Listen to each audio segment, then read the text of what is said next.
सुप्रभात बच्चों। आज मैं सुधा अस्थाना 12th क्लास के बच्चों के लिए संस्कृत भाषायां महत्वम नामक पाठ लेकर उपस्थित हुई हूँ। बच्चों, संस्कृत भाषा का बहुत ज़्यादा महत्व है। संस्कृत भाषा सभी भाषाओं की जननी है।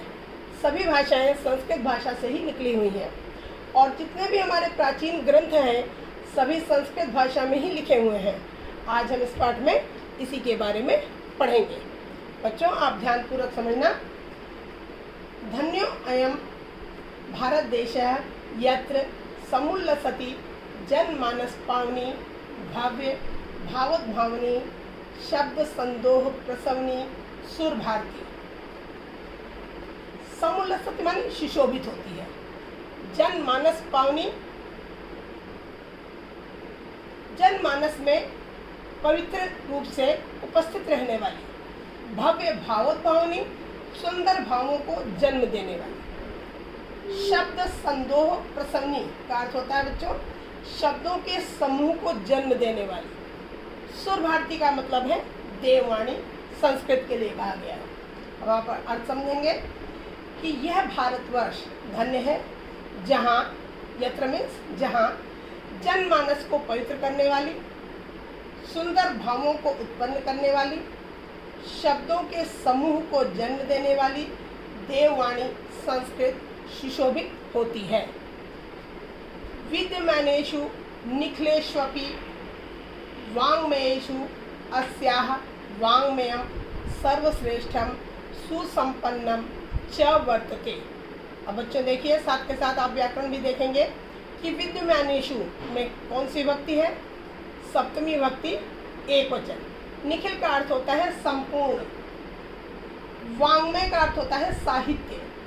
अब आप अर्थ देखिए कि विद्यमान संपूर्ण साहित्यों में इसका साहित्य, इसका साहित्य संस्कृत भाषा का साहित्य सबसे श्रेष्ठ और सबसे संपन्न है। इयमेव भाषा संस्कृत नाम्नापि लोके प्रथिता अस्ति।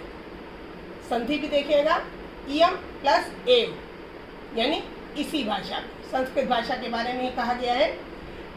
लोके का अर्थ होता है संसार में, विभक्ति है सप्तमी विभक्ति, एक वचन। अर्थ देखिए, यही भाषा संस्कृत नाम से भी संसार में प्रसिद्ध है या संसार में जानी जाती है। अस्माकं रामायण महाभारत आदि ऐतिहासिक ग्रंथाः चत्वारो वेदाः सर्वाः उपनिषदः अष्टादश पुराणानि अन्यानि च महाकाव्य नाट्यादीनि अस्यामेव भाषायां लिखितानि सन्ति।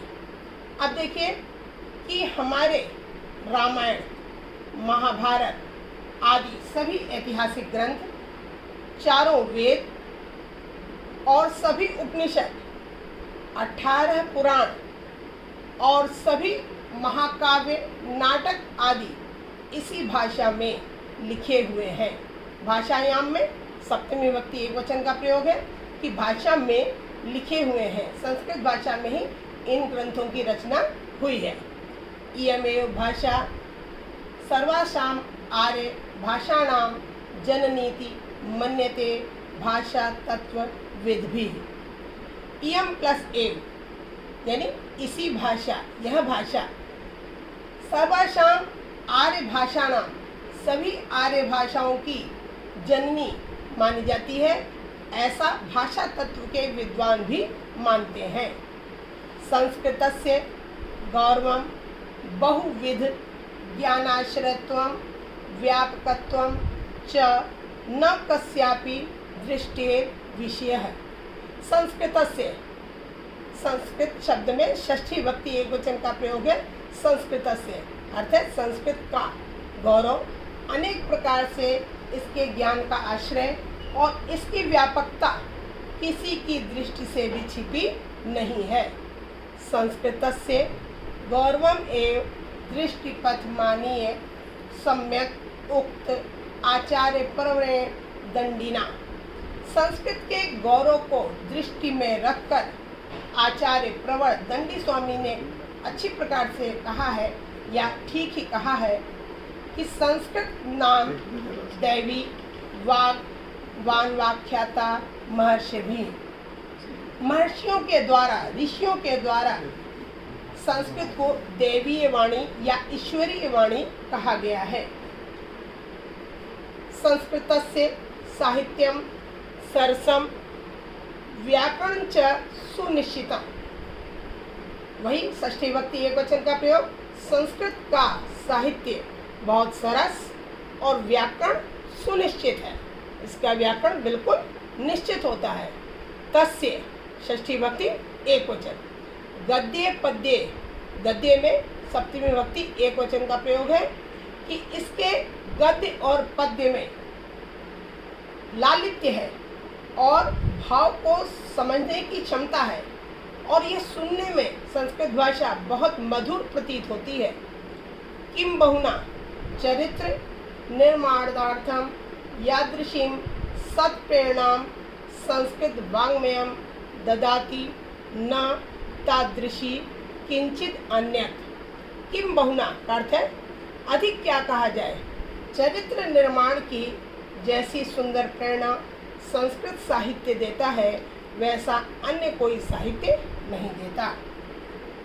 मूलभूतानां मानवीय गुणानां यादृशी विवेचना संस्कृत साहित्ये वर्तते नान्यत्र तादृशी। मूलभूत मानवीय गुणों की जैसी सुंदर विवेचना संस्कृत साहित्य में है वैसी अन्य किसी साहित्य में नहीं है। दया, दानम, शौचम, औदार्यम, अनसूया, क्षमा, अन्ये च अनेके गुणाः अस्य साहित्यस्य अनुशीलनेन संजायन्ते। दया, दान, शुद्धता, औदार्य माने उदारता, अनुसूया यानी ईर्ष्या न करना और क्षमा और भी अनेक गुण इस साहित्य के पठन पाठन से स्वयं ही उत्पन्न हो जाते हैं। संस्कृत साहित्यस्य आदि कवि वाल्मीकि, महर्षि व्यासः, कवि कुलगुरु कालिदासः, अन्ये च भास, भारवी, भवभूति आदयोः महाकवयः स्वकीयैः ग्रंथरत्नैः अद्यापि पाठकानां हृदि विराजन्ते। संस्कृत साहित्य के आदि कवि वाल्मीकि, महर्षि व्यास और कवि कुलगुरु कालिदास और अन्य बहुत से भास, भारवी, भवभूति आदि महाकवि अपने अपने ग्रंथ रत्नों के द्वारा अद्यापि यानी आज भी, अद्य प्लस अपि, अद्यापि आज भी पाठकों के हृदय में विराजमान है। हृदय मीन्स हृदय में, विराजन्ते माने विराजमान है।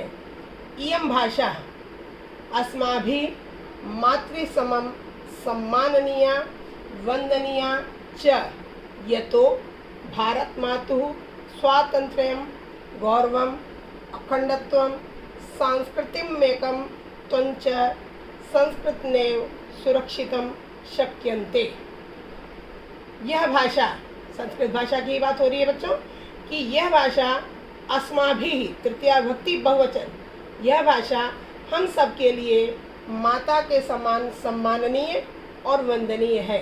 यतो, यतो मीन्स यतः मीन्स क्योंकि, भारत माता की स्वतंत्रता, गौरव और इसकी अखंडता और सांस्कृतिक एकता संस्कृत भाषा के द्वारा ही सुरक्षित रह सकती है।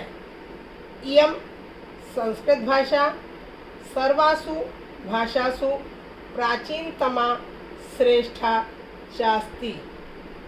यह संस्कृत भाषा सभी भाषाओं में सबसे अधिक प्राचीन और श्रेष्ठ है।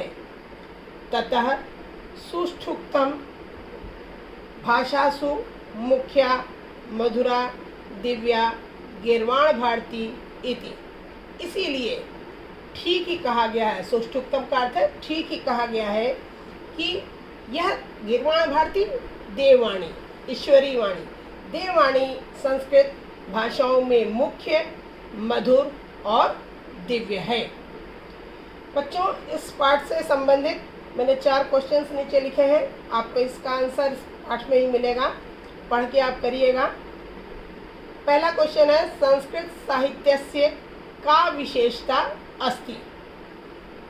सेकंड, संस्कृत साहित्यस्य आदि कविः कः आसीत्। थर्ड है, संस्कृत भाषायाः मुख्या कवयः के सन्ति। फोर्थ क्वेश्चन है, का भाषा अस्माभिः मातृसमं माननीया। इन चारों क्वेश्चन का आंसर आपको इसी लेसन में मिलेगा। आप इसे अच्छी तरह पढ़कर इसका आंसर आप लिखिएगा। आपको उम्मीद है पाठ अच्छी तरह समझ में आया होगा। ना समझ में आया हो तो आप मुझसे किसी भी समय पूछ सकते हैं।